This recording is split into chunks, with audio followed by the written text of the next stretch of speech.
So in today's video, I want to talk about search impression share metrics, what they are, how to find them, and then ultimately how we can analyze the data coming back for our Google ads. So I know for myself as an advertiser, once I understood the metrics or the understanding I'm going to give you the depth, it made me a much better advertiser. Why? Because I was making my decisions based on the right metrics.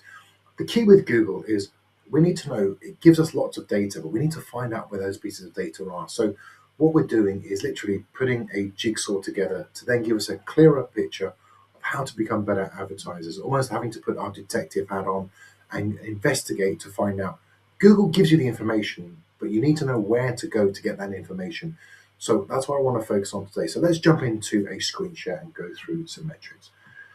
So we're currently in a campaign and we can see at the top, we're going to run through these very quickly, but to get the metrics, the search impression share and all these other search lost in budget, what we need to do is click on the columns button and then from there, modify columns, and then you'll come to a screen, click on the competitive metrics, and then just click on all of the ones that I've clicked on. So it's the 1, 2, 3, 4, 5, 6, 7, 8, 9, 10. So this will all tick all of the boxes, press apply, and then once you've done that, you'll see the metrics. So what I want to do now is just run through all of these metrics with you. First of all, just to give you an understanding, and then we'll go into the data side of what we want to for the Google ads.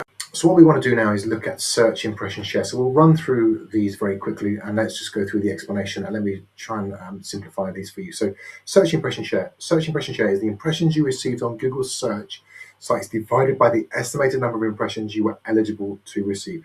So eligibility is based on current ads, targeting settings, approval. So all this means is that if you had 100 impressions available and we had 80 of those impressions, our search impression share will be 80%. So it's just below, you can see the metrics below. So that again gets translated to 80%. So that's all that metric is. So the next metric, search top impression share, is the impressions you received among the top ads on the search results page divided by the estimated number of impressions you are eligible to receive among the top ads using this metric to bid on the page locations. Top ads are generally above the top organic results, although they may show below the top organic results in certain queries. So this is basically saying when your ads are being searched for, they're on the basically the first page. So that's what that metric is. And again, this is all calculated below it in percentages. So that's what the metric is giving you. If we come to the search absolute top impression share is the percentage of shares ads impressions that are shown in the most prominent search position. Again, absolute top impression share equals absolute top impressions divided by total eligible top impressions. So basically, this one translates to you're on the number one spot, numero uno, that percentage of the time. So you're in top spot on the Google ads, and again, you can see the percentage below of how many times your ads were in top spot. Now you come to these lost rankings. So let's go through these quickly. So search lost is ranked. So search lost impression share rank estimates how often your ad didn't show. So again, it's lost. So your ad didn't show Google search due to poor ad rank. So ad determines a position, whether your ad is able to show at all. It calculates based on website quality, context, search, blah, blah, blah. So basically, this is due to because everything goes to an auction with Google. So if your ad rank isn't good, then potentially this is the reason why. So it shows you as a percentage. So that's what this particular metric is for the first page. And again, search lost top is rank. So search lost share rank estimates how often you share your ads didn't show adjacent to top organic search results due to poor ad rank. Again, like I said, it goes to the auction. And again, this is in the number one spot based on the data that we're seeing. So it's very similar to what we've just gone through. Search lost is budget. This basically is search impression share budget, estimates how often your ad didn't show on Google Sites based on low budget. Impression share data is updated daily. Again, all of this is excluding search partners. But again, this is just saying if your budget isn't high enough, then potentially this is the amount of times that percentage-wise that your ads aren't showing based on budget. Now you can start to understand, as I'm going through these metrics, what they all kind of translate to. Search lost top, again, budget, and again, search lost absolute top budget. Again, it's going to be similar to what I've just described, but based on the budget. And again, search exact terms, Search exact impression share is the exact match impressions you receive divided by the estimated number of exact match impressions you are eligible to receive on Google sites. Exact match impressions are those that match your keywords exactly or close to. It's going to be close to or a variant of that. So that's based on your exact terms within your Google ad account. So what we need to do now is go through the data. That's an explanation of the figures. But as you can see, as I was explaining, they actually all mean something, which is fantastic. So what we now have to do is get that data, translate that data, and actually put some meaning behind all of this based on the account we're looking at. So let's jump back into the account and go through the data, and let's figure out what is going on and what these metrics actually mean for us as advertisers. So let's jump now into a campaign. Let's go through these figures in a real life example. So let's jump back into this campaign's got 1, 2, 3, 4, 5 campaigns running. So the top campaign is a search impression share 77% of the time. So for every 100 impressions, we're getting seen 77% of those impressions. And if we look at the metrics again, we're on the first page 65% of the time, and absolute top of the page 59% of the time. So quite dominant for this main campaign. If I come down to the two campaigns below, both of these are getting about 36%. First page, remember the metrics, 31%, 29%, very, very similar. Absolute top page, 24%, 17%. But what's interesting is if we come over to search lost in budget, remember, this is Google's way of saying if you were to increase the budget, you could potentially, if your campaigns are dialed in, this is a fantastic metric to look at, because this is saying that we're getting 36% and 36% here of impressions. There are more impressions available. And if we increase the budget by, it says 52% and 32%, we can potentially, as long as your campaign is dialed in, which this is, then what we can do is increase the budget to gain more impressions. Now, what's the kind of the top impressions that we want for a campaign? When you sort of like hit 60, 70, 80% impressions, then you're kind of getting to the top end of what you can potentially get. But once you start scaling campaigns and start hitting 60, 70%, what we need to keep an eye on as advertisers is your CPCs, because sometimes you can hit a resistance and your cost per click can rise. So you need to keep an eye on that as you're scaling.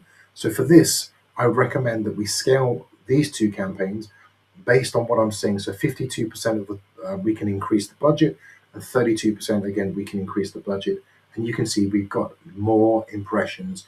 So with more impressions for us to take. But as we scale, as we increase the budget, because these campaigns are working well, we potentially can then increase the amount of conversions that we're getting. So that's the way that we can potentially scale, looking at the metrics in this particular campaign. Now, when we come to the two campaigns below, this is a different story. We're getting less than 10%, less than 10%. So what this is telling me is that we're getting clicks and impressions. We're not even breaking above 10%. So potentially, we're not even on the first page. And obviously, if we're not on the first page, we're not going to be in the number one spot. But what this is telling me is that if we increase the budget, this is starting to get profitable, these two campaigns. So if we look at the budget, it's saying if we increase the budget by 86% and 17%, potentially we can get more of what we want, which is more conversions for this particular campaign. So that's how I kind of look at the metrics for Google. So we can see these two campaigns need a little bit more work with, whereas the others are slightly different story. This one's quite dominant. These other two potentially there's room to scale. But as we look at the metrics, we need to make sure that the campaigns are dialed in based on what we're seeing. Now, the other metric that we need to make sure that we're keeping an eye on is this search lost by ad rank. So we can see here that if we look at this bottom campaign, it's potentially there's room to scale. But the issue here isn't just about the budget that we're running, it's the ad rank. So search lost in rank, this means that what we need to look at is the landing page, the quality score that we're getting back from Google. So is your landing page loading up quickly? Is the keywords that you're using, is the theme based closely knit to make it more relevant? So Google looks at a number of different factors when we're running Google ads. And we can see here straight away that this one definitely needs a little bit of work for the quality of what's happening, which is going to give you the quality score. So landing page obviously needs a little bit of work doing to the keywords being targeted, the headline descriptions. Google looks at all of this to give us an ad rank. So we can see here, based on this, I'm looking at this 79%, that potentially we could do a little bit more work here. And I guess this top one, potentially we could do a little bit more work on to squeeze out a little bit more. But when we're launching campaigns, we need to be optimizing as well. So we're looking at all this data. This is just a look at a number of different campaigns, but as we're getting data, we can then optimize. So, if we're seeing that we need to work on the quality score, then we need to potentially look at the headlines, descriptions, landing pages, how quick we're loading, how much relevancy there is running from the ad to the landing page. And that's what Google is kind of measuring our success on. So all of these metrics are just constantly updating. So we're looking at the budget, we're looking at if we're losing ad rank, quality score for the keywords, looking at the keywords that we're targeting. So what I like to do is put a benchmark of if we're getting 5 out of 10, then we're off to the races. It's a great start. And then we've got a good chance of us winning at the auction based on the data. So anything above 5 out of 10 is just going to be a bonus. If we're getting 6, 7, 8, and potentially if we're running a branded campaign, we're going to get sort of 9s or 10s for our quality score.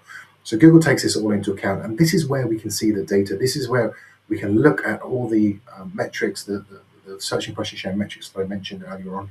And then once we can translate these, we can make better decisions. And it doesn't matter if you're running lead generation or if you're running e-commerce. As long as you're getting the clicks, impressions, you're getting the conversions, then you could potentially increase the budget. If there's a problem with the quality score, look to sort the quality score out before you try to scale a campaign. But potentially, you can start to understand how you can start putting the jigsaw together to have a better understanding of what we need to run a profitable or a good quality Google Ads campaign based on this particular data. This unlocks a lot of understanding, and then from here, we know if we can increase the budget, we know is it the quality score, we know where we're losing potential traction based on the campaign. But remember, Google isn't something that we just launch and leave. We're constantly updating, looking at this on a weekly basis, checking what the metrics are saying. Are we improving? Are we raising our budget to get more search impressions if we're getting conversions? Or do we need to work on our quality score? Do we need to look at our landing pages? Do we need to look at the keywords that we're targeting? Are the headlines and descriptions, do they make sense? And if you can paint the picture, put the jigsaw together to create the picture that you're trying to have a better understanding of what's working, you're going to only get better at Google Ads. And this is a little bit more in depth than what I've done previously, but I think it's such a massive way that we can increase or get more sales to get more conversions for our Google Ads. So I hope that makes sense. If you'd like me to look at your Google Ad account, I'd love to audit accounts. And then again, these type of metrics is what I use to have an understanding of what's going on in the Google Ad account. And this is very clear as we can get with the metrics. And once we understand the data, we can make better decisions based on what we're seeing.